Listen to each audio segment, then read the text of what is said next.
Question number 9 है, गेहूं की एक ढेरी 10.5 मीटर व्यास और ऊंचाई 3 मीटर वाले एक शंकु के आकार की है। इसका आयतन ज्ञात कीजिए। इस ढेरी को वर्षा से बचाने के लिए कैनवास से ढका जाना है। वांछित कैनवास का क्षेत्रफल ज्ञात कीजिए। चलिए बच्चों, इस क्वेश्चन को सॉल्व करते हैं नेक्स्ट पेज पर।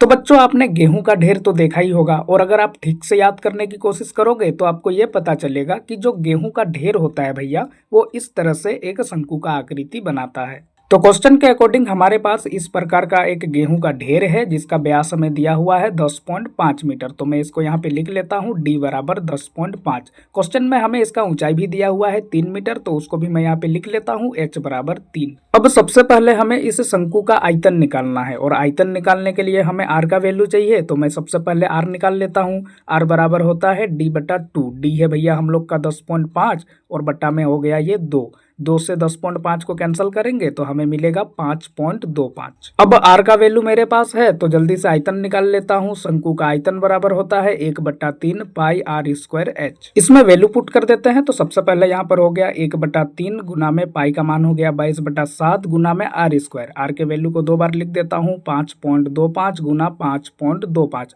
गुना में h का वैल्यू है हमारे पास 3, तो यहाँ पर आ गया गुना में 3। अब सबसे पहले मैं इस 3 से इस 3 को कैंसिल कर देता हूं। उसके बाद इस 7 से ये 5.25 को कैंसिल कर देता हूं, तो मुझे मिलता है 0.75। नीचे वाली सारी संख्याएं मेरी कैंसिल हो गई हैं, तो ऊपर में जो संख्याएं मेरी बच गई हैं उनको मैं नीचे लिख लूंगा। तो ऊपर मेरा बचा है 22, ये 5.25 और ये 0.75। इनको मैं नीचे लिख लेता हूँ, 22 गुना 5.25 गुना 0.75। अब इन सभी वैल्यूज को आपस में गुना कर देता हूं तो मुझे मिलता है 86.625। और क्वेश्चन में हमें सभी वैल्यूज मीटर में दी हुई थी, इसलिए इसके आगे लिख देंगे मीटर क्यूब। अब भैया ये तो हो गया इस शंकु का आयतन। अब क्वेश्चन में हमें आगे क्या कहा गया है कि इस गेहूं की ढेरी को वर्षा से बचाने के लिए जो है कैनवस से ढका जाना है, और इसे ढकने के लिए कितने कैनवस की आवश्यकता होगी उसका क्षेत्रफल भी हमें निकालना है। तो भैया गेहूं की ढेरी को ढकने के लिए हमें कैनवस कहाँ कहाँ लगेगा, ऊपर की ओर और चारों तरफ, नीचे तो नहीं लगेगा।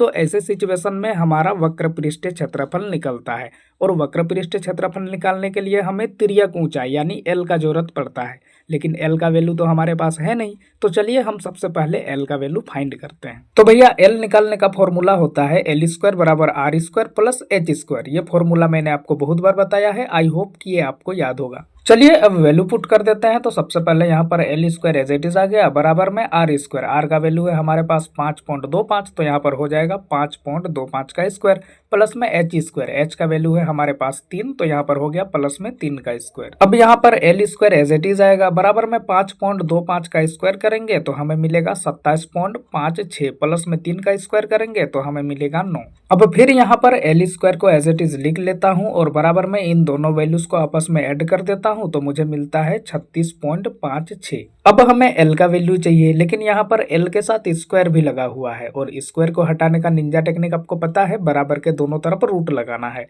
तो मैं यहाँ पर रूट लगा देता हूँ एल स्क्वायर में, और बराबर में ये जो हमारा वैल्यू है 36.56, यहाँ पर भी लगा देता हूँ रूट। अब यहाँ पर स्क्वायर से रूट कैंसिल हो जाएगा, तो हमें मिल जाएगा एल। अब यहाँ पर देखिए, ये जो पॉइंट से पहले 36 है, ये भैया होता है 6 का स्क्वायर। तो मैं क्या कर सकता हूँ, इस 36 के बदले में 6 को रूट से बाहर निकाल सकता हूँ। तो मैं यहाँ पर लिख देता हूँ इस 36 के बदले 6।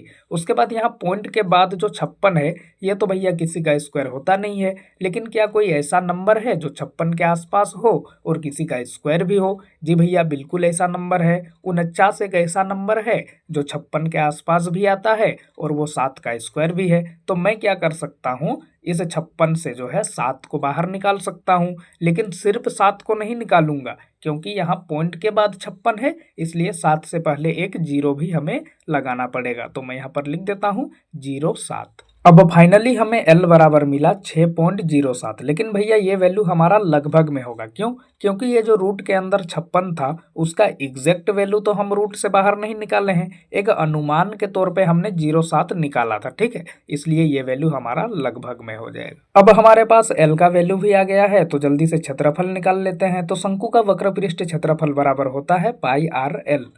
अब इसमें वैल्यू पुट कर देते हैं। तो सबसे पहले पाई का मान हो गया भैया 22/7 गुना में आर। आर का वैल्यू है हमारे पास 5.25 गुना में एल। एल का वैल्यू है हमारे पास 6.07।